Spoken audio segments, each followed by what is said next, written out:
Buenas noches. Ya, ahora sí. Bueno, me presento, mi nombre es Carol Valderrama, soy asesora comercial de la empresa Acero Minomina. Bueno, antes de comenzar la charla con el ingeniero Juan Carlos Arango, voy a hacer un breve resumen de quiénes somos y qué soluciones brindamos para la construcción. Acero Minomina es una empresa peruana dedicada a la importación y comercialización de productos de acero. Tenemos más de 11 años en el mercado. Nos especializamos en la distribución de acero corrugado y norma, tubos, entre otros productos, ¿no?, utilizados en la industria civil, minera y metalmecánica. Acero Minomina destaca por su compromiso con la satisfacción del cliente, ofreciendo soluciones innovadoras y sostenibles para el sector de la construcción y metalmecánica. Entregamos productos certificados y a un costo en todo el Perú. Tenemos dos almacenes, uno es en Lima, que es en Huachipa, y el almacén de Paito. A ver, la misión. Nuestra misión es ser reconocidos como uno de los mayores proveedores de acero en todo el territorio peruano. También nuestra misión es abastecer con productos de calidad al mercado peruano, mejorando nuestros servicios y solucionando las necesidades de nuestros clientes a través de un personal altamente calificado como yo, identificado con los valores de la empresa. Nuestros principales productos son los siguientes. Tenemos calaminas naturales y prepintadas, bueno, de colores, que es rojo, que es el más comercial. También tenemos verde y azul. Los clavos de albañil, alambres, las T, que se vienen a hacer los perfiles, como los ángulos también, que son utilizados pues para lo que es estructuras, ¿no? Tenemos los tubos LAC, que son los tubos LAC negros, conocidos en el mercado, los tubos galvanizados también, y los tubos LAF. En planchas tenemos las más comerciales, que son tres tipos: las planchas LAC, las planchas negras, A36, las planchas galvanizadas y las planchas, bueno, las planchas LAF también, y las estriadas, ¿no? Y bueno, lo que es el acero corrugado, que es Binorma, cumple con dos normas internacionales, valga la redundancia, que es la ACTM A615 grado 60 y la ASTM A706 grado 60, que son aceros soldables. Agradezco su amable atención y antes de presentar al ingeniero Juan Carlos, me gustaría que en el momento que yo diga Minomina, ustedes repitan acero de calidad. A ver, ¿lo intentamos? Minomina. Acero de calidad. Una vez más. Minomina. Acero de calidad. Listo, muchas gracias. Con ustedes el ingeniero Juan Carlos Arango. Esta vez vamos a explicar las cosas básicas acerca de las estructuras metálicas, así como esta estructura de techo, ¿no? Y la barra corrugada, como el señor se preguntó acerca de si era soldable, también se va a explicar. La primera pregunta es: ¿qué es el acero? El acero es una reacción, ¿no?, de hierro y carbono, y que no sufre el 2%. Cuando sufre el 2%, se dice que es una fundición del hierro, que también no sé si han visto que a veces hacen parantes de hierro. El tema es que se quiebran mucho y no son muy resistentes a montón de acero. Y el acero, ¿qué es lo que tiene? Tiene principales carbono, el principal es carbono, ¿no? Tiene silicio, fósforo, manganeso, azufre, a veces tiene un poco de níquel, pero bajo que no se le llama, si supera un porcentaje de casi que salga, ¿no?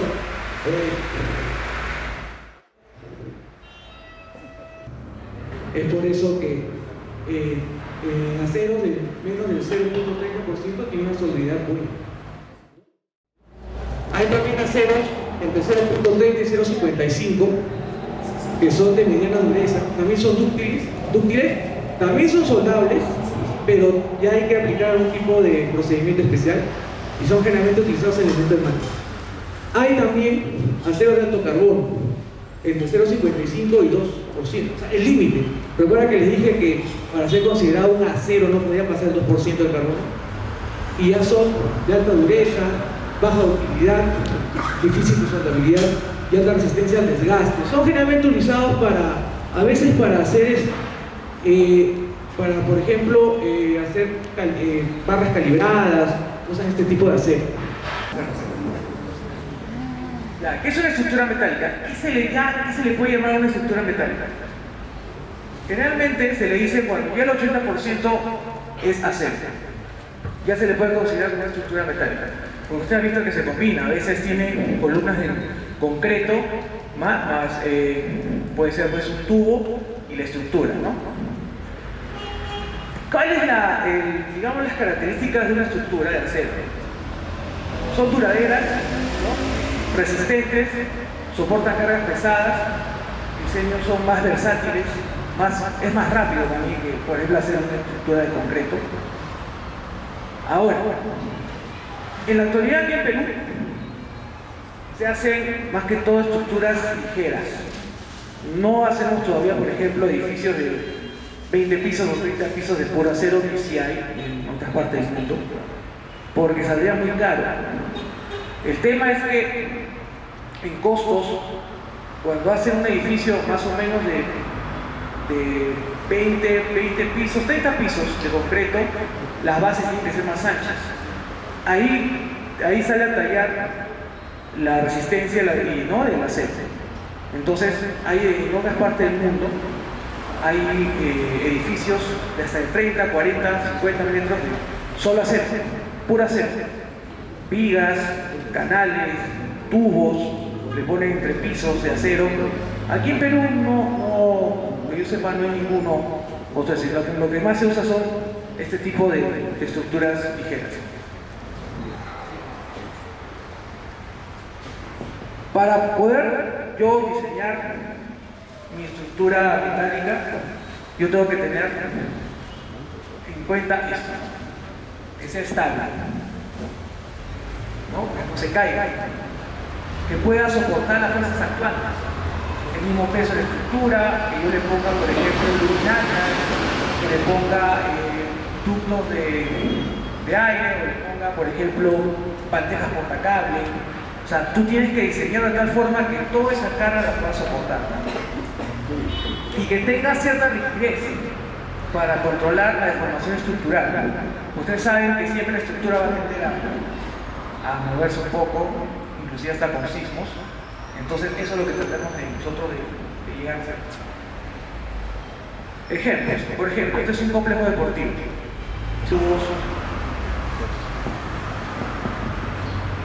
General en arco, ¿no?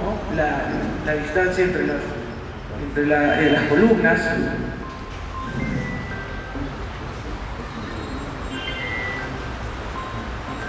Acá tenemos una nave industrial, ¿no? En este caso tiene aquí columnas, pero hay unas que no necesitan. Esta es, por ejemplo, una estructura curva, ¿no? Que también está hecha con tubos, tiene su brida superior, su inferior, sus correas. Estos, por ejemplo, son edificios que compré en internet. Este es de Rusia, este de China. Y miren, son estructuras grandes, de puro acero. No, si ven, no hay concreto, nada. Hasta inclusive, acá de repente sí, ¿no? Que hacen su línea de conexión y todo, ¿no? Pero todo lo demás se ven son vigas, por acá de repente ángulos.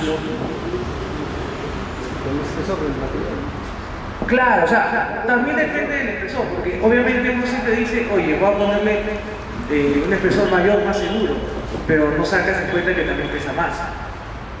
Entonces en tu diseño tienes que también tener eso en cuenta, ¿no?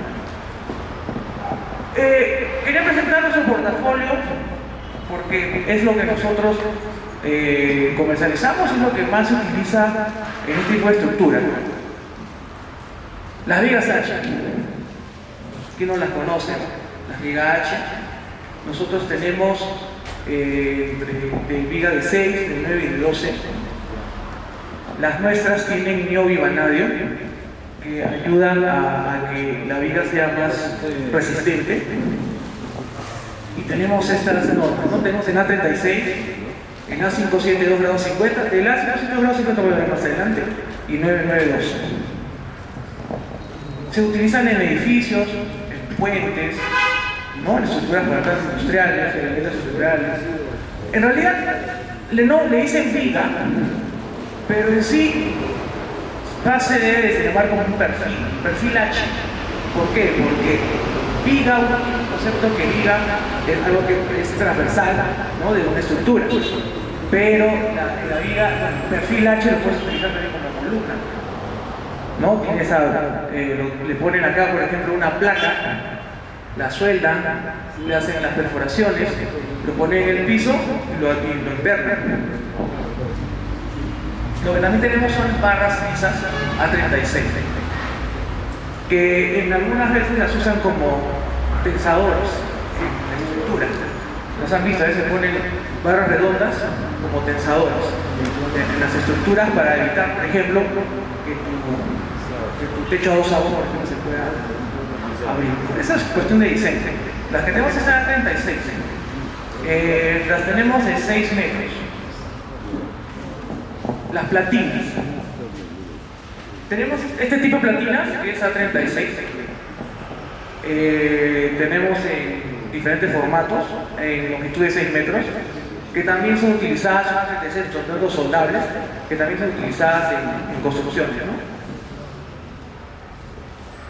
También tenemos lo que son ángulos de 90 grados, no son ángulos doblados, son ángulos estándar, digamos así, estructurales, como se le dice, y A36, que también se utiliza en estructura. Lo que también tenemos nosotros comercializamos es un ángulo dual. De eso se han escuchado hablar del ángulo dual, ¿no? Que cumple dos normas, ¿no? A36 y 572 grados 50. Este ángulo es un poco más resistente que el A36. La particularidad es que tiene, como digo, más resistencia. Generalmente este ángulo es muy utilizado en la construcción de torres de alta tensión. Tenemos un cliente que nos pide para hacer esas torres. ¿Por qué? Porque la torre es una estructura que por el tamaño tiene un peso, entonces ellos prefieren usar este tipo de ángulo, porque si usan una 36 deberían hacerle un espesor mucho mayor. ¿Cuál es la ventaja del ser grado 50? En que tú puedes utilizar, digamos, en el mismo, un perfil del mismo tamaño, ¿no? Con menor espesor. Eso es lo que se puede hacer con este tipo de ángulo. También tenemos canales sub que son estándar, no son doblados, de plancha, que también a veces las usan también como correas, ¿no? O también, inclusive también utilizado como viguetas. También se puede utilizar como viguetas. No son, se dan cuenta, porque yo sé que ustedes los han, lo que le llaman canales C, este no es doblado de plancha. Este ha sido un tocho de acero, ¿no? Digamos que ha pasado a través de unos rodillos y han formado esta geometría. Lo que también tenemos son las planchas largas, las A36 es las que tenemos nosotros, ¿no? Las más usadas, con las que pueden hacer canaletas, las pueden cortar, las pueden embutir, se pueden embutir. Yo he visto que han usado las nuestras, por ejemplo, una empresa que hace pernos de sostenimiento de roca. Ellos colocan, las cortan en planchuelas, las embuten en un agujero para que puedan poner su perno. Y son muy versátiles. Como le digo, las pueden embutir, no se rajan ni nada. Esta otra plancha también muy utilizada para pisos. A veces le dicen plancha industrial. En la composición química de esta plancha es de 36. ¿Ya? Y tiene, ustedes ven aquí, tiene como lágrimas, ¿no? Resaltes, que es para que no se resbale. Generalmente las usan en plataforma de cañones, ¿no? O peldaños, como acá, ¿no? Es, como le dije, el material es A36, las lágrimas están distribuidas uniformemente, no es un, digamos que la lágrima no está puesta por poner, hay una norma que te indica cómo debe de estar distribuida la lágrima. Estos tubos son los que también se utilizan ustedes bastante, ¿no? Que es el tubo LAC, que tenemos en redondo, cuadrado y rectangular, o también le llaman perfil HSS. La particularidad de esta, yo siempre he dicho, ¿no? Que estos tubos son utilizados solamente para estructuras, no para transporte líquido. No están hechos para eso, solamente están hechos para estructuras, ya sea para ponerlo como columnas, ¿no? Como en los tijerales. No hay que usarlos como transporte líquido, no. Es de norma 500, que voy a ver más adelante qué es esa norma. Son soldables, su acero es de más o menos, el carbono es 0.18%, más o menos es soldable. No tiene que tener más carbono porque como son sometidos a doblado en frío, porque lo que nosotros hacemos son hechos acá. Nosotros mandamos así y fabricamos esos tubos. Le pasa con la corriente eléctrica para que puedan electrosoldarse y también los probamos, les hacemos pruebas y son buenos, no ha habido ningún problema. También lo tenemos en galvanizado. Ahora, con esto yo quería hacer una corrección. A veces me han preguntado, ¿no? Porque a veces dicen, oye, dice pregalvanizado. Entonces tienen la impresión de que al decir pre significa que es antes de algún tipo de procedimiento. No, se le dice pregalvanizado porque nosotros cuando lo fabricamos, la materia prima que usamos son bobinas galvanizadas. Es decir, nosotros no es que llevamos el tubo, no hacemos un tubo a 500 y lo llevamos a galvanizar. No. Ya viene galvanizado. Claro, la bobina está galvanizada. Porque a veces sucede que cuando tú lo haces en un tubo negro, ¿no? Y lo mandas a galvanizar, de repente no galvaniza bien por dentro. Suele pasar que no cubre el galvanizado, puede entrar pero no cubre por dentro. Y nosotros por eso traemos las bobinas ya galvanizadas, las bobinas galvanizadas y hacemos el tubo. Ahora, la pregunta es, al momento de pasar la electricidad para electrosoldarlo, ¿qué pasa con esa zona? Porque a veces sucede que puede quedar descubierto y empieza a entrar por el óxido. No, la calidad en sus tubos, uno de los procedimientos es cada vez que después de que este tubo ha sido fabricado, en la zona de la costura se coloca un pañado de zinc en todo ese lado para protegerlo.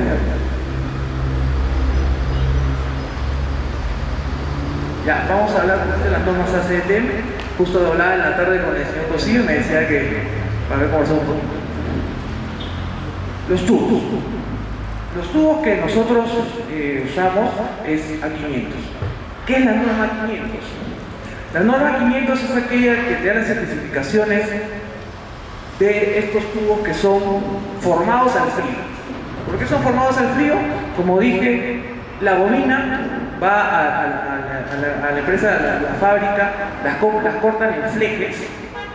El tamaño de los flejes depende del tubo que quieren hacer, ¿no? Van a una máquina, la máquina la dobla, hace la forma el tubo y es en frío, ¿no? Le hace la electrosoldadura, lo corta y sale. Al momento que nuestro tubo sale, se hace una prueba de presión para que cumpla también tracción y la presión para que la costura no reviente. Eso es lo que se hace. Acá mismo lo dice, Y la misma norma dice que estos tubos, en ningún momento, por ejemplo, como le dije, no menciona que es para líquidos. ¿Para qué te dice? Te dice que son soldables, ¿no? Son para estructuras, para hacer puentes, ¿no? Edificios y todo tipo de estructuras metálicas. Los que nosotros comercializamos son grado A, ¿no? Carbono máximo 0.26. Los nuestros están en 0.18, o sea, no llega al máximo. No puedes superar, por ejemplo, no podría ser 0.27, 0.26, ¿no? ¿Y cuál es eso? Los de A, B y D. Los nuestros son A. Inclusive también acá están los requerimientos mecánicos, ¿no? Por ejemplo, 230 en límite de fluencia, megapascal, que generalmente es casi como una 36. En la 36 son 150 aproximadamente. Ahora vamos a hablar de la 36, el más usado de todos los aceros en estructuras metálicas. La norma lo menciona como un acero de carbono estructural. Es el más, digamos, usado en todo el mundo. Y acá te dice, ¿no? Es un acero soldable para la construcción de edificios y todo propósito de edificaciones estructurales. Ahora, ¿por qué se llama 36? Porque es 36 KSI, que es más o menos kilolibras de pulgadas al cuadrado, pero sí, 36. Que en el que nosotros usamos en el sistema internacional, 250. Es su límite mínimo. Es decir, que si tu acero A36 está por debajo de esto, no pasa, es no conforme. Tiene que ser mínimo 250. Y acá te pone, ¿no? Carbono máximo 0.26. Como digo, siempre colocando, ¿no? Que 0.26. Recuerdan que cuando decía que más 0.30 ya era un carbono mediano, este acá ya es un carbono de carbono bajo, o sea, es dúctil y soldable. Ahora vamos con el 572, que mucha gente lo conoce como grado 50. También es un acero soldable, igual para la construcción de puentes y estructuras metálicas. ¿Cuál es la particularidad de este acero? Porque no solamente es grado 50, ojo, hay grado por acá, 50, 55, hay grado 60 y 65. El que se comercializa acá es grado 50, pero hay inclusive 42, grado 42. Ahora, ¿por qué 50? Igualito, 50 KSI, que son 345 megapascales. Si se dan cuenta, el A36 era 250, este 345. Ahora, si te fijas, acá, el grado 50 tiene un porcentaje de carbono de 0.25 como máximo, inclusive un poquito menos que el A36. Ahora la pregunta es, ¿por qué es más resistente? Es más resistente por estos dos elementos. Vanadio y niobio, bueno, columnio también le dicen, que en el A36 puede haber, pero bajísimo, casi nada, pero sí lo que ¿te acuerdan que las migas H le dije que tenían vanadio y niobio? Lo hacían más resistente, por eso el grado 50 tiene estos dos elementos que hacen que sea más resistente que la 36. Hay planchas también ahora, 572, ángulos. Son soldables, no hay ningún problema. Como les dije, pueden ser utilizados, digamos, si yo voy a hacer una estructura y va a soportar una gran carga, y mi A36 va a tener que ser de espesores mayores, hay un peso, entonces yo puedo utilizar ese tipo de acero. Ahora, estas son las geometrías que saqué que se puede utilizar para hacer dos cerchas, dos aguas, en curva. Aunque yo sé que muchas veces el maestro puede hacer otra de diferente de estas, ¿no? Generalmente en Lima, como no llueve mucho, tenemos a veces así estructuras y con una altura de la cobertura a veces de 12%, porque en Lima llueve, pero no es tanta la lluvia. Acá sí he visto, de verdad me ha sorprendido el ver en muchos edificios estas coberturas en curva, dos aguas y con porcentajes altos, ¿no? Yo pienso que ser más de 20, quizás 25, porque yo sé que en la selva pueden llegar hasta 40. Por ejemplo, vamos a hablar de los tijerales de dos aguas.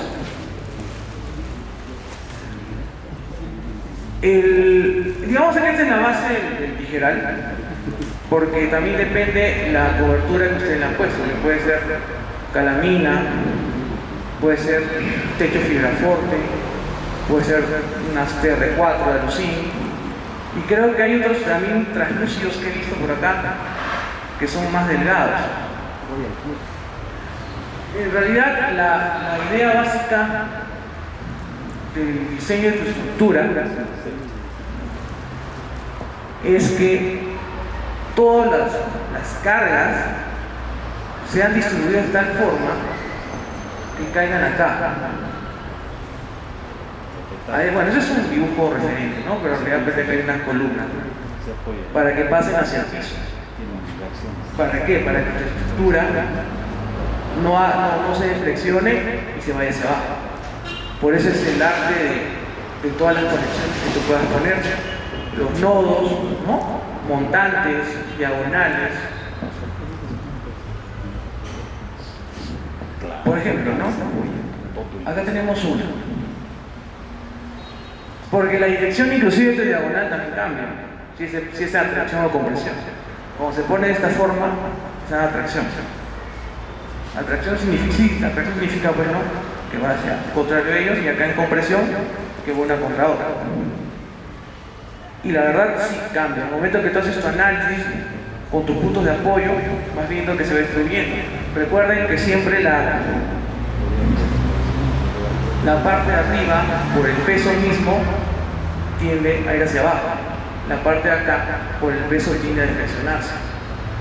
Entonces, el tema acá es evitar que tu estructura vaya hacia abajo. Este es un caso de análisis de esfuerzos, ¿no? Ustedes saben que para que sea una estructura isostática, la sumatoria tiene que ser cero, porque esa es la lógica. Si yo sumo aquí, si yo sumo mi sumatoria de esfuerzo y es cero, significa que no va a estar hacia abajo, porque esto va a contrarrestar. Si tuviera un esfuerzo, exactamente lo que va a hacer esto es jalarla, o jalarla acá, y se va a venir abajo. Entonces la idea es que estas cosas se igualizan cero y todo vaya hasta acá, porque lo principal de la estructura es que vayan los soportes, como digo, ¿no? Digamos que aquí acá hay un peso, acá digamos que haces una sumatoria y acá sale una fuerza hacia abajo, significa que es algo que está jalando. Entonces esto se va a caer en algún momento. Entonces las consideraciones hay que saber siempre hay que saber cuando tu elemento está en tracción o está en compresión, porque más eso tú puedes colocar para poder contrarrestar esos pesos, esas cargas. Pero en sentidos opuestos. Ahora, el tema es cuando tú haces tu estructura. Generalmente he visto que aquí se usan muchos tubos, ¿no? Porque de otros lados se usan canales ángulos. Y generalmente a veces cuando uno hace una luz de 6 metros en tu estructura, yo he visto que a veces usan y funciona, ¿no? Tubos, por ejemplo, de 60 por 40, 1.5, 1.8. Que sí, trabajan bien. Ahora, ¿por qué el tubo es? A ver, mi pregunta es, la particularidad del tubo rectangular o cuadrado, ¿por qué es tan bueno al momento en que quieres comprimirlo? O sea, ¿qué es lo que le da eso de que, por ejemplo, no sé, por ejemplo, se dan esas figuras, ¿no? No se pandea. Claro, un tubo. Ya, o sea, coges un tubo así de esta forma. Ya, claro, por la forma geométrica. Por ejemplo, si tengo un papel, claro, exacto, yo tengo un papel, si un papel yo lo pongo de canto y lo aplasto, se le va a aplastar. Pero ¿qué pasa si yo el papel lo comienzo a doblar y le doy una forma, ya sea redonda o rectangular o cuadrada, y trato de empujar? Van a sentir que hace más resistencia. Tiene más rigidez. Más rigidez, correcto. Comienza a resistir más. Y estamos hablando del mismo papel, estamos hablando del mismo espesor de papel, del mismo material de papel, pero su comportamiento es distinto por la forma. Ese es el detalle de los tubos.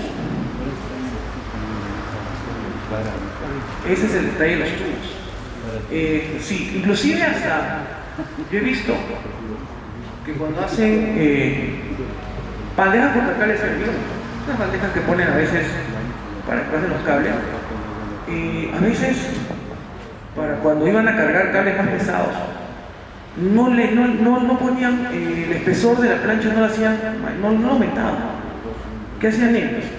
Imagínense, la bandeja era como una especie era un canal C con atiezado hacia afuera. Ellos aquí hacían otra pestañita más abajo y una más acá, y cambiaba totalmente la resistencia y la rigidez de esa bandeja, y eso que era el mismo espesor, el mismo material. Eso es, ¿no? Y acá, por ejemplo, nosotros tenemos que tener en cuenta, eso es más que todo para hacer las columnas, ¿no? El panteo, como dice acá, esto, ¿no? Depende del material. Por ejemplo, digamos que tengo un tubo de PVC de 6 metros y de repente usted ve que se hace así. Inclusive, si tú pones peso se puede doblar. Pero ¿qué pasa si tú cortas ese tubo de PVC a 3 metros? Ya no se va a estar formando así. Claro. Va a ser más, sí, va a ser más resistente. Más largo. Exactamente. Es lo que es la esbeltez. La esbeltez siempre está relacionada con el largo. Con el largo. Si tú pones, por ejemplo, un tubo muy largo, puede ser que se te pandee, ¿no? De repente lo pones de 6 metros, 7, 8. Claro, se pandea. Entonces, ¿qué hacemos nosotros? No sé si han visto que de repente estructuras más grandes tienen pedestales de concreto. ¿Y por qué? Porque el concreto, ellos ¿qué hacen? El concreto le elevan de repente 1 metro, 1,5 metros, y ahí el perfil de metal. Entonces, como les digo, ya cortaron, entonces ya no se va a mover tanto. Yo les cuento, justo hace unos meses fui a un cliente y me sorprendió bastante lo que habían hecho ellos. Ellos tenían un estacionamiento, todo el techo era de metal, era metal, era estructura metálica, eran vigas, estaban empernadas, y arriba soportaban 2 pisos de oficinas, 2 pisos.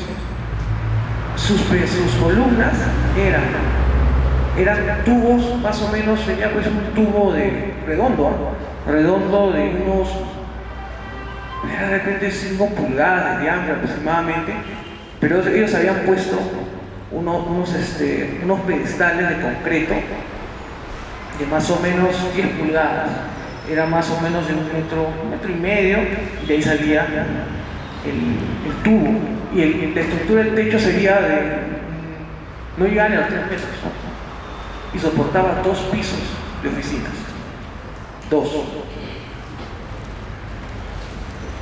Por eso les digo, ¿no? Todo el tema es el asunto de ustedes cómo lo pueden diseñar. Porque también combinar concreto con acero es muy útil.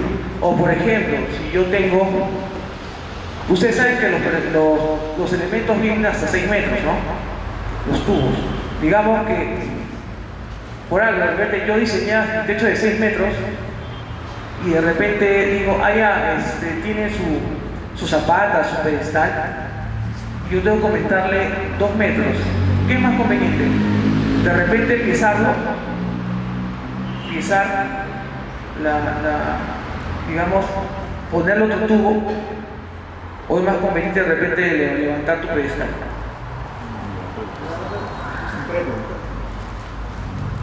Lo que yo podría hacer es al tubo rellenarle con concreto. Prácticamente estaría el concreto confinado dentro del tubo de metal. Entonces eso evitaría el pandeo. Pero no, claro, era por tema de costo y aparte pesaría un poco más. En un vacío más o menos de un tubo de 4x4 y de rellenos con concreto, no trabaja. Claro, sí. Trabaja. Es como si estarías haciendo solamente con un tubo con concreto, pero no hay ninguna razón adentro. Pero levantar el pedestal no sería una buena opción. ¿O usted qué pensaría? Sí. Sería todo dependiendo de la especie del tubo. Claro. Concreto armado. Concreto con acero. Claro, sí, exactamente. Claro, esa es la idea. Ahora, en estructuras, siempre, bueno, tenemos un reglamento, ¿no? El cual digamos que es como una guía, que nos dice más o menos para que nosotros nos estemos aquí.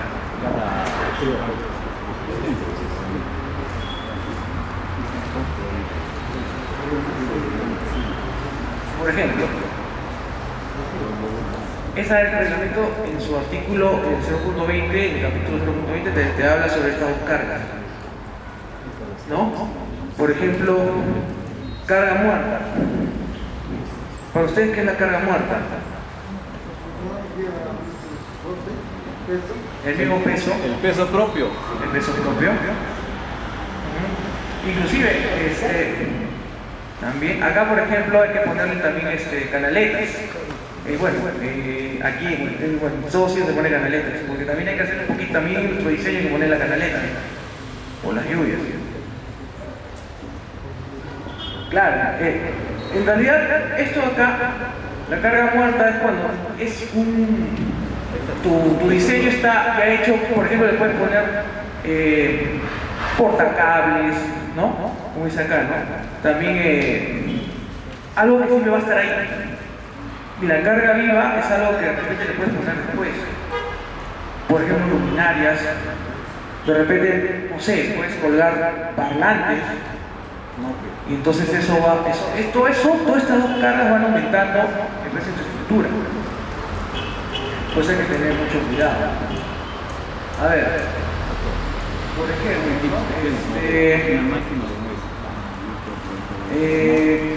mi pregunta es, en una estructura, cuando ustedes le van a colgar una luminaria, ¿es recomendable colocarla en el nodo? Claro. ¿Sí? Para mí sí. Mejor, pues en cada nodo se concentra el peso. Pero tu estructura estarías aumentando un peso más. Se calcula Pero también. se supone que para eso se tiene que contabilizar todos los pesos. No, digamos que es un extra. Se calcula. Por eso es que se tiene que calcular un poco más, o sea, mayorando, aumentando, suponiendo que va a cargar más. Entonces uno tiene un rango para poder aumentar alguna cosa, digo. Sí, también sí es válida la respuesta. Claro. Se tiene que calcular. También, claro, si pones algo muy pesado, de repente por ahí le tienes que adicionar algún tipo de soporte mayor, ¿no? Se tiene que calcular el peso. Veo la palabra. Dígame. Dentro de cargas vivas, el peso de la nieve, porque como ejemplo voy a contar que cerca de la Plaza Tupac Amaru había un grifo actualmente y un año se cayó por el peso que se concentró en el techo. Correcto, eso iba. En muchos casos sí. acá no tomamos en cuenta que posiblemente va a haber cargas de nieve. Correcto, eso es lo que yo también ahí se me adelantó. Es que sus, Sí, es que sus techos son planos y no tienen caída, todo es de acuerdo al grado, ¿no? claro, por eso es que estas normas es lo que son las que te guían para que tú tengas en cuenta eso. Y a veces tú vas colocando y haces tu estructura, porque a veces el granizo o la misma nieve y a veces se cae. Ahora, Sí. El viento también. Ahorita vamos a ir al viento. mira, se calcula todo de acuerdo al área del techo, cuánto de peso va a tener las tachas, ¿no? Claro, Y ahora, porque de acuerdo a eso se hace la parte. Porque tu cobertura también, porque generalmente los fabricantes de coberturas te dan hasta inclusive te dicen todo, aparte del espesor, inclusive hasta te dan la distancia de las correas. Pero nosotros, ellos lo dicen, pero no te dicen si lo van a hacer en un lugar donde nieva o en un lugar como Lima. Claro. Pucha, Es no, diferente. es diferente. Entonces hay que tener cuidado. Por ejemplo, en este caso, hacen su carga muerta, ¿no? Cobertura, peso luminaria, peso del sistema con incendio, porque a veces también sucede las tuberías con incendio, que pesan. Y acá, por ejemplo, pone el peso de las correas, de los tijerales, y en conjunto te saca todo el cálculo de la carga muerta. Por ejemplo, en la norma te da ciertos parámetros de acorde a tu estructura para que tú puedas colocar. ¿No? Para colocar como carga viva. Entonces tú ya la sumas totalmente y te sale total. El viento. Eso es lo que decía el señor. También hay que tener cuidado. El reglamento también tiene mucho que ver el viento. Lo cambia cada 10 pisos. No es lo mismo el viento a 10 pisos como a 20, como a 15. Y también el lugar. Nosotros tenemos un mapa eólico, eso lo pueden encontrar. En el mapa eólico te da zonas y te da una velocidad de viento. Si no me equivoco, para la zona de Lima es 75 kilómetros por hora, si no me equivoco. Pero en realidad tampoco hay vientos así. Está un poco sobredimensionado, pero bueno. Porque miren, cuando llega el viento, a veces a nuestra cobertura le genera una succión y comienza a levantarla. Aquí estamos hablando, por ejemplo, ¿no? Esto tiene la dirección de viento por acá, se genera todo eso, tu sotavento y tu barlovento. Hay una primera sección y comienza a tratar de elevarte eso. Inclusive en Lima yo he visto Lima que a veces no aseguran bien sus calaminas y salen. Es algo que siempre hay que tomar en cuenta eso, para que tú puedas colocar la cantidad de perros.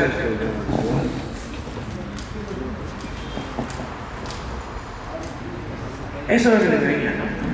Aquí en Perú tenemos un mapa eólico de acá. En base a las zonas te va diciendo. Te da factores también. Te da factores. El reglamento te da factores para que tú puedas colocar, ¿no? Como barlomentos más 0.7, en superficies inclinadas entre 15 grados y 60 grados. Te da. Si por ejemplo son anuncios, muros, aislados, elementos, te dan para que puedas tú colocarlo dentro de tu diseño. ¿Por qué es más? Porque es presión negativo succión. Como dijimos, no comienza a botar hacia arriba. Por ejemplo, ¿no? Como les dije, en Lima, toda la zona de Lima es 75 kilómetros por hora. A 10 metros es una fórmula que está en el mismo reglamento. ¿No? A 10 metros es 75, a 15, 82, y aumentó. Y digamos que y acá te dice, por ejemplo, a base de tu velocidad del viento, empiezas y según lo que te llamó, acá te da el factor, lo vas sacando y vas hallando cuánto más o menos el viento te carga por metro cuadrado. También prestamista. El reglamento te da unos factores para carga de sismo. Este está ¿cómo se llama? Sombreado porque Lima es zona 4, zona 1, zona 2, zona 1, perdón. Y el reglamento también me dice, ¿no? Para que tú puedas colocar factor del suelo, todo depende. Bueno, en realidad a los que hacemos estructuras mecánicas ligeras, esto es más que todo para estructuras más grandes. A veces de luces de 6 metros no es importante. debemos de ver, pero no es algo que tengamos que poner énfasis, ¿no? ¿Alguna pregunta? ¿Hasta acá?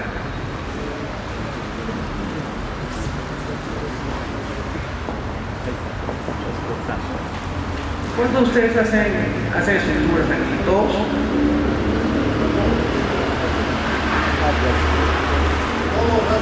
Todos.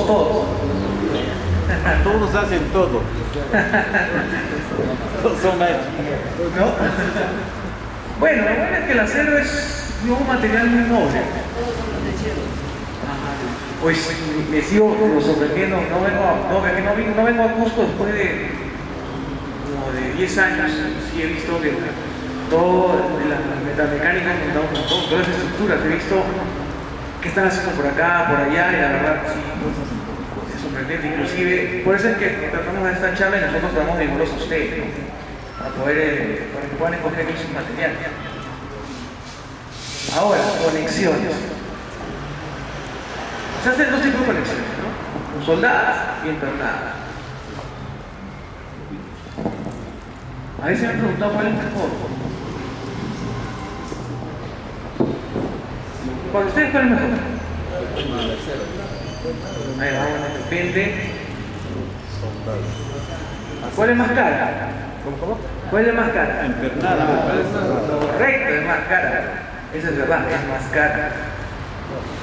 Pero todo depende. Ahora, pero ¿en qué situación yo escogería una empernada?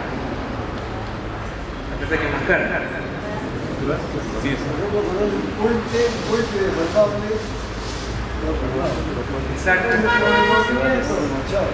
Depende de qué tipo de trabajo va a realizar. También. Y también para poderlo desarmar. De repente por ahí es una estructura, porque eso es lo bueno del acero. Porque una estructura en concreto no te la vas a llevar de una para otra. Ya se quedó ahí y ya no la puedes sacar, desenterrar y llevarla, ¿no? Pero sí una estructura en metal, eso es lo bueno. Puedes desempernar y te llevas la estructura a otro lado. Ahora, ustedes, para el tema de... porque hay algo que también se incluye en ese tipo de cosas, la dilatación. Por temperatura. La temperatura. ¿Ustedes qué prefieren? ¿Cómo hacen si ponen un tijeral? ¿Lo pueden empotrar en ambos lados? En uno solo. Correcto. ¿En otro lado qué puedes poner? Libre. Se le hacen los ojales para que... O llamados ojos chinos. Claro, ojo chino. Ajá. Claro. Eso se hace porque yo he visto cuando me empotran, a veces cuando comienza a dilatarse las primeras veces uno no lo ve. Se puede formar. No lo ve, o sea, ese es el tema. Pasa el tiempo y tiene problema porque al momento de tener ese sobreesfuerzo del acero, no es algo que si fuera un peso, como ven ustedes, de repente pueden ir abajo. En este caso va pasando el tiempo, va fatigándose hasta que colapsa. Porque obviamente al estar empotrado en ambos lados, saben que el empotramiento no deja movimiento para ningún eje y comienza a haber sobreesfuerzos en el mismo metal por dilatación, sobreesfuerzos, tensiones internas y llega a quebrarlo y a fracturarlo. Por eso es recomendable en un lado empotrado y en un lado tu ojito chino Apoyado. o ojal, ¿no? Y el factor de temperatura para el metal, para el fierro. Si es que uno quiere, digamos, calcular, ¿no? Tengo una luz de unos 8 o 10 metros de una cercha. Entonces, ¿cómo puedo calcular para el ojo chino? Para el fuego. Ahorita se me ha ido De acuerdo a la distancia, se supone. Pero hay que aplicarle el factor. ¿Cuánto es el factor del fierro? Ahí sí dice fue. Es en un punto alto, no recuerdo bien. Ya. Pero sí, tiene razón. Es, claro, también depende de la zona, ¿no? Porque hay zonas que no son tan calurosas. O sea, digamos, si construyen Miami, mira, acá hace calor, Es que acá tenemos temperaturas extremas. Hace bastante frío y también ahora con el cambio hay también tiempo donde hace bastante calor en Cusco. claro, Entonces, hay inclusive dos el extremos. frío, que a veces muchas personas no lo consideran, el frío extremo también cambia la propiedad mecánica del acero. Ojo con eso. También cambia. Un caso más conocido, el Titanic. El Titanic era un barco de acero por todos lados, eran, si no me equivoco, hasta de 8 milímetros de espesor. Se quebró como un cascarón. ¿Por qué?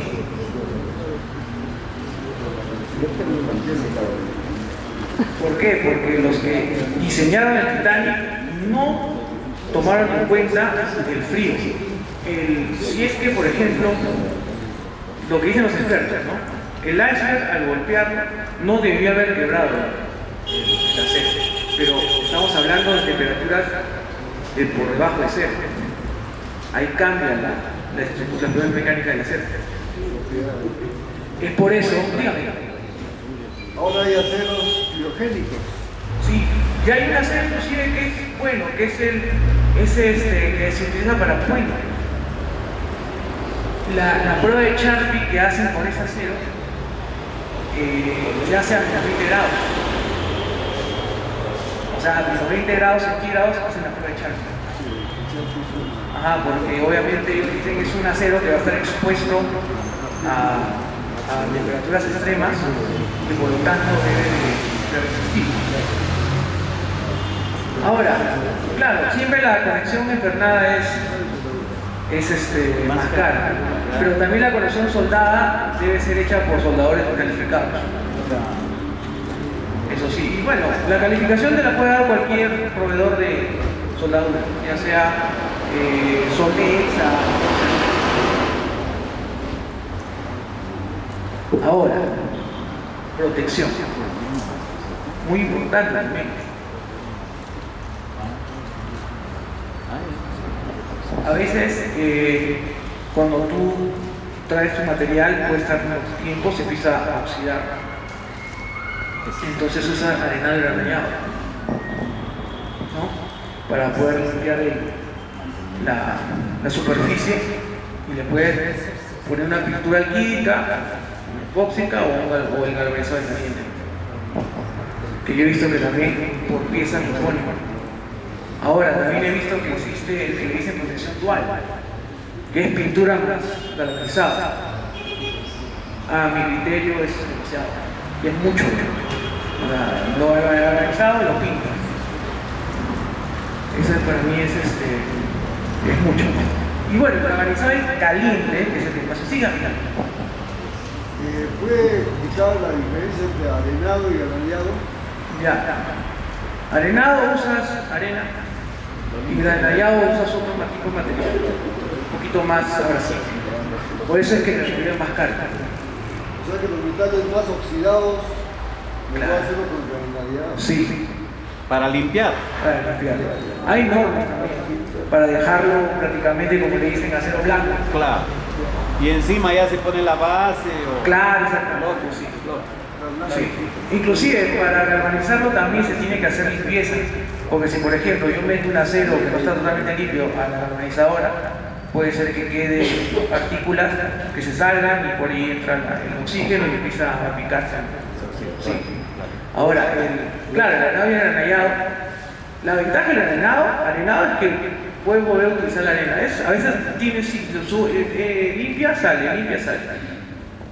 Y depende también del material, si está muy oxidado. Ahora, la pregunta es,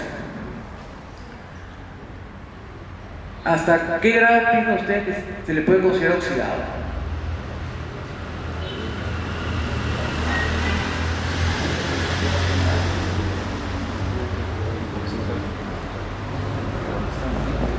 por ejemplo, en un tubo. O sea, ¿cómo ustedes verifican? Porque de repente viene alguien a meter el tubo y lo veo oxidado, y está oxidado. Pero ¿cómo ya puedo descartar? Ya, a ver, ¿ya cuándo puedo decirle que está corroído? Cuando ya está presentando porosidad. Claro, porosidad, huequitos, ¿no? Porque a veces, así tú lo arenes y granalles, ya todos tú ves costras, huecos. Olvídate, ya inclusive, sí, inclusive si tú mides cómo ya se puede descartar. Cuando tú ves que de repente los espesores en esos lados ya están muy por debajo del límite inferior. Ya eso sí, tengan cuidado cuando reciban el material. Hay normas, ¿no? La norma 6, todas esas normas te dicen cuáles son los mínimos tolerables en los espesores de los materiales. Eso es importante, porque todo está, digamos, diseñado, y a veces cuando son menores, puede ser que su propiedad mecánica sea menor de la que ustedes necesitan. Puede ser que a veces los materiales corroídos ya no sirven. Porque ya, digamos, ¿no? Que si una 36 es 250 megapascales, posiblemente vaya a menos, y ya no te sirve. Te digo eso porque a veces hay gente que dice, no, pero límpialo y queda bonito, ¿no? Y no te das cuenta que, obviamente, pues le sacas, ya el óxido le comió una parte, con el arenado le sacas más. De repente era 3 milímetros y baja a 2. Ya prácticamente es un perfil de 2 milímetros ya. O sea, ya no va a comportarse como uno de 3 en tu diseño. Ese hay que tener mucho cuidado, ¿no? Aquí, por ejemplo, un tijerero que está trasladando en un camión. Perdón, la hipótesis que es mejor, pero su costo es muy caro. Es mejor la música que la aquí. Claro, es mejor. Pero todo depende, o sea, depende depende, por ejemplo, dónde va a estar situado. Por ejemplo, si yo voy a estar cerca al mar, claro, porque el ataque de la brisa marina, las sales, inclusive, si tú tienes, yo he trabajado en una empresa que hacía arquillas Grating, no sé si la conocen, arquillas Grating, la que están con platinas y que son para piso, ya, vendíamos galvanizado y también vendíamos con pintura epóxica. La pintura epóxica dependía del cliente. A veces era un cliente que tenía ataques químicos en su zona, entonces una de galvanizada no aguantaba, tenía que ser epóxico. Es más caro, no es correcto, es más caro, tienes que ver los mix, porque también te dicen qué pintura debe ser, no solamente es la epóxica, tienes que ponerle primero un imprimante y leche, es un tema complejo, pero como digo, depende del uso, porque de repente en esa zona te pones tu galvanizado y no te dura 6 meses, ¿no? Y tienes que cambiar. Entonces al final dices, evaluas tus costos y dices, entonces la hago epóxica, me va a durar mucho más, entonces es más cara, pero tú ya haces tu costo-beneficio, ¿no? Por ejemplo, traslado de una obra. A veces dijera, tiene 44.35 metros de luz. ¿Cómo se lo llevarían a obra? No hay camión de 44. Por partes. Por partes. ¿Cómo lo cortarían? ¿Lo cortarían por el nodo? ¿Por el nudo? No. ¿Lo cortarían así de repente? Aquí, recto. No, ¿por qué no recto? Una cortante va a actuar ahí. Un plano de falla. Correcto, porque si yo lo corto así, digamos corto así, una parte, acá, corto otra parte, al momento que lo llevo a la obra, lo sueldo, es un plano de falla. O sea, digamos que de repente un símbolo lo hace mover, y se va a romper justo por ese lado, ¿no? ¡Crack! Claro, por eso no podría ser intercalar. No, esa es la idea. Sí, ustedes saben para plantear. Los felicito. Aquí es una grúa con su pluma debajo de la estructura y está colocando. ¿Usted cree que esto es bueno? No. ¿Es una buena práctica? ¿Por qué? ¿Qué pasaría si justo el chofer se distrae con el celular, levanta y ¡pum!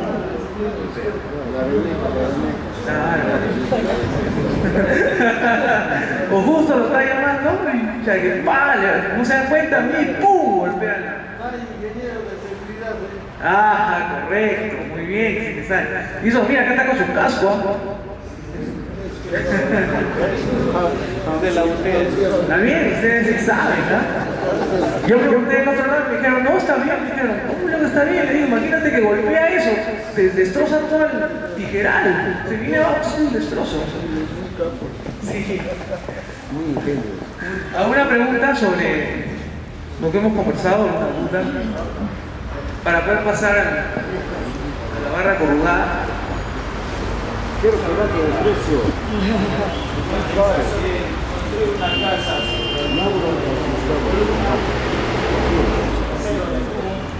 Columnas de concreto.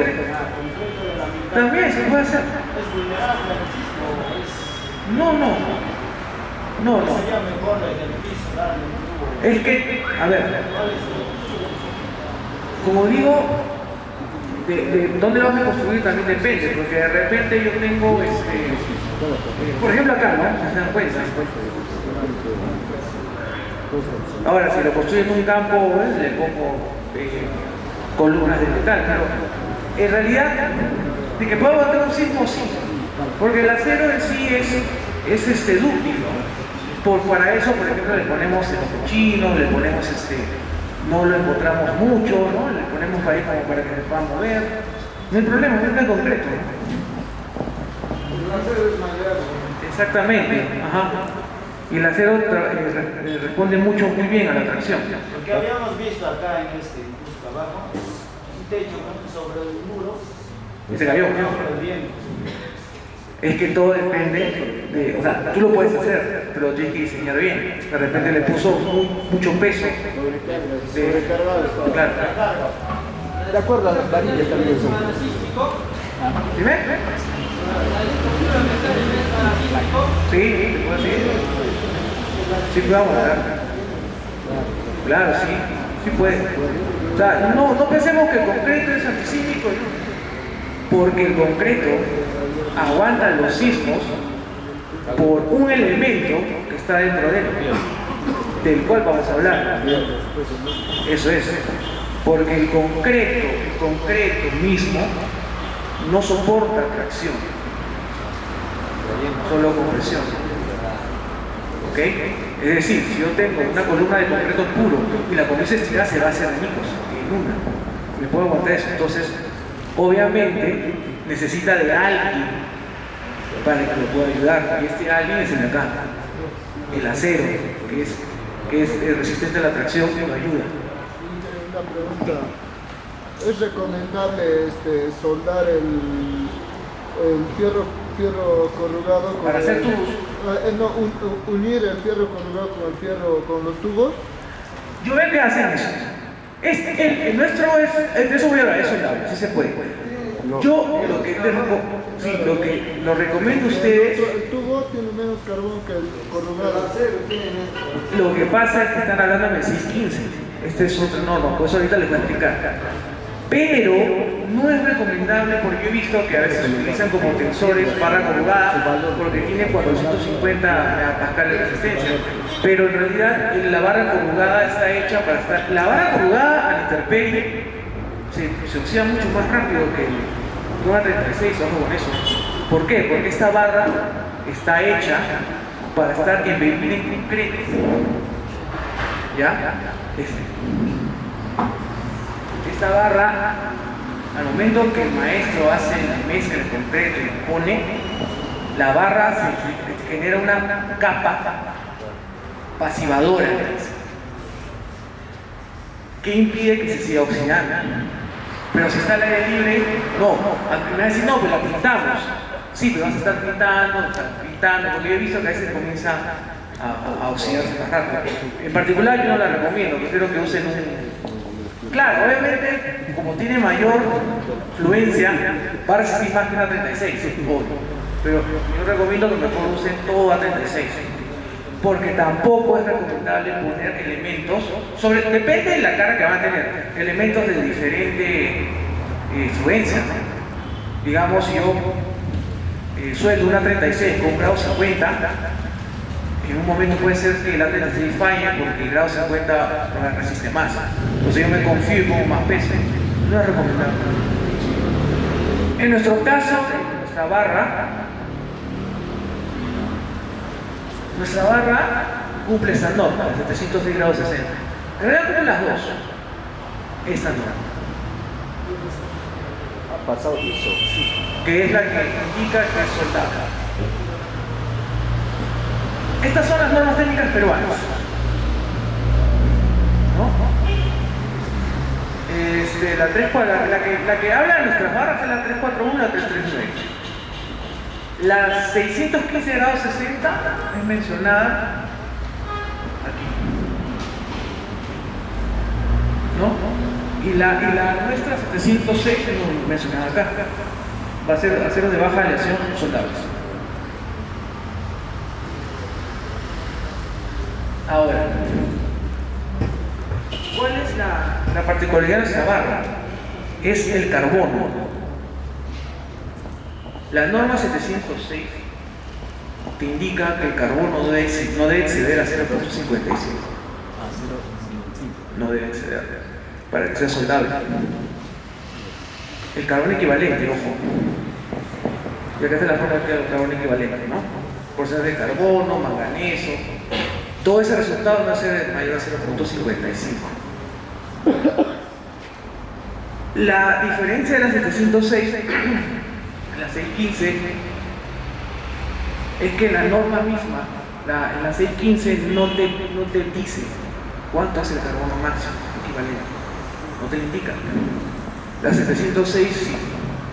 Te dice que debe ser menos de 0.55.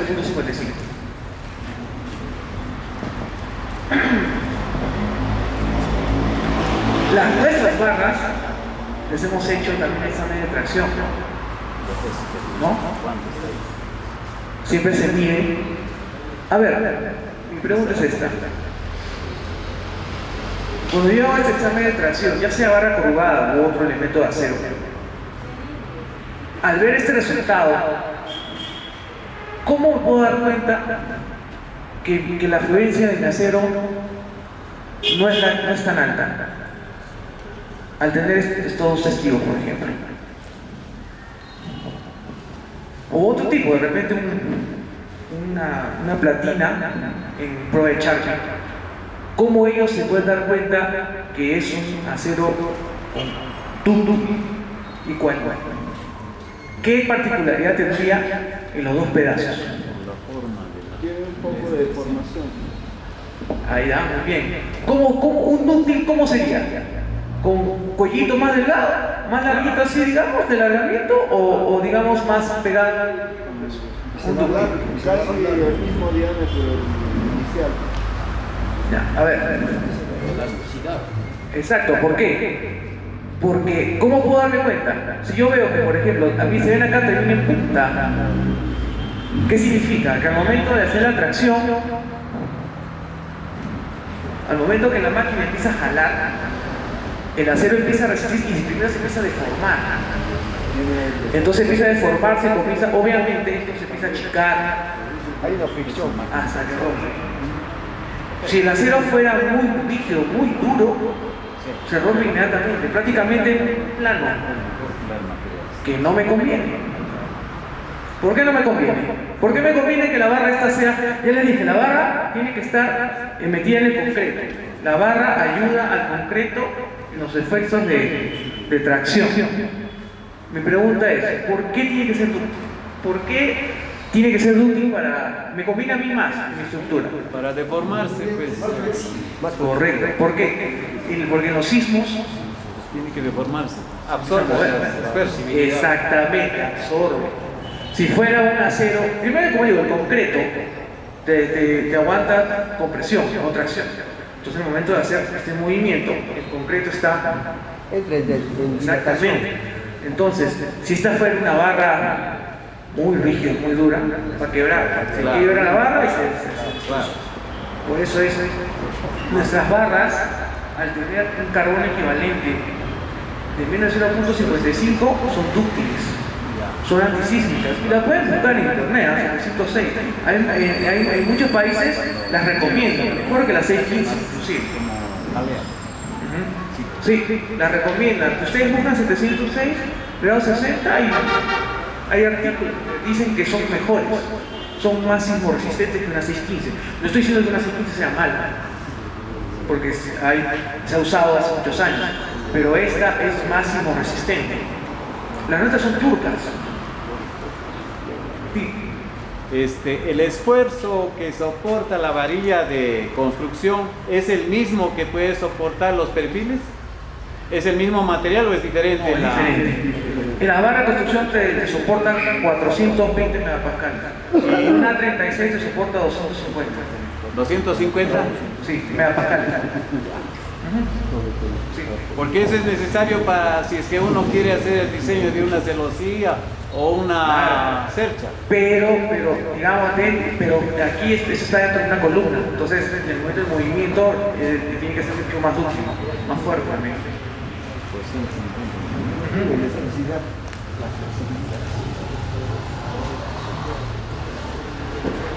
Nuestras barras también se le han hecho ensayos de doblado, porque se usan mucho los bastones o los estribos y no había ningún tipo de problema, ¿no? Los ganchos. La utilidad permite que uno pueda hacer este tipo de doblados, porque hay otras barras quizás más rígidas y empiezan a fisurarse por acá o se astillan, ¿no? A veces por el mismo carbono. Tienen mucho carbono y empiezan a astillarse. Esta es, digamos, la nueva técnica de edificación. Si se dan cuenta, está metida para estructuras metálicas como también para diseños sísmicos en concreto armado. Y acá te la mencionan.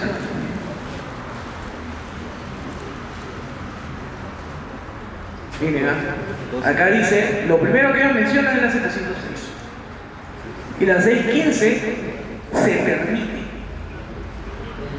¿Qué significa? O sea, que yo te digo, ya, yo te recomiendo el 706. Pero no tengo, ya, puedes usar la 615, te permito. Pero obviamente la 706 es mejor.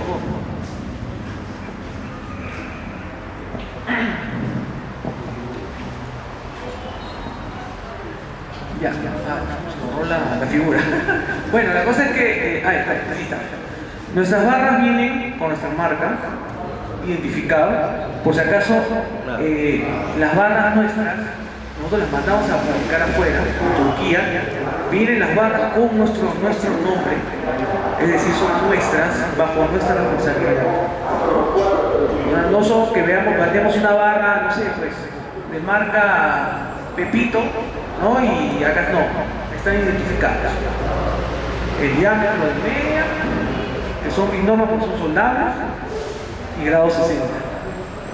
¿Qué es la que se permite? No, porque hay más grados, ¿eh? Hay grado 70 y grado 80. Pero grado 80 es para estructuras de edificios inmensos. La nuestra permite la de grado 60.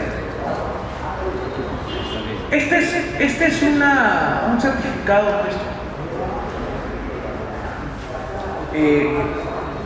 Está primero el tamaño.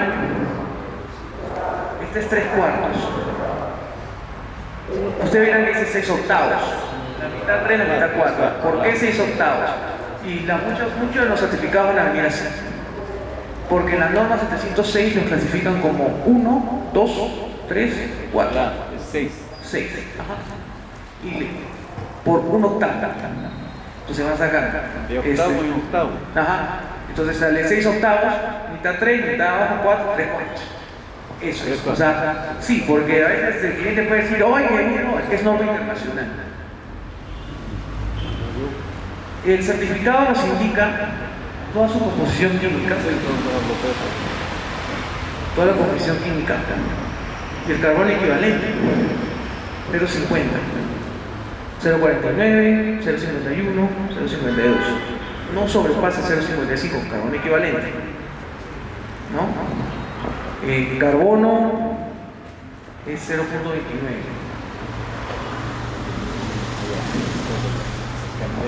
Lo que pasa es que estas barras tienen mayor resistencia que una 36, a pesar porque uno dice, pero una 36 es 0.26. O sea, ¿por qué tanta la diferencia en influencia, ¿no? De 2.50 versus 4.73? En este caso es porque la barra corrugada tiene otros aliantes, como vanadio y niobio, por ejemplo, que una 36 no tiene, y lo que le da la mayor utilidad a la fluencia. Y mira, acá están las fluencias. Ese es uno, a la que llega al límite de romperse, ¿no? O a romperse, ese sí es uno. Pero digamos que la norma te dice que es el mínimo 450. La nuestra es 473, 493, 486, 478. Cumplen la norma. Por ejemplo, aquí, la elongación. ¿Se acuerdan que les dije que al momento de romperla forma como un cuellito? Esa es una longitud de 220 centímetros, porque más o menos sacan testigos de 20 centímetros para poder hacer la 18.82%, más o menos de lo que se larga. Como les comenté, cuando tienes el metal ya después de la prueba, y le digo simple, si el cuellito es largo, ¿no? Es justo. ¿Por qué? En el tipo de tracción, como le dije, va jalándola. Entonces, esa zona me comienza a adelgazarse, pero sigue aguantando hasta que ¡pah! Claro. Si yo la largo, revienta rápido. Y en las pruebas de Sharpie, con los testigos también lo hacen igual.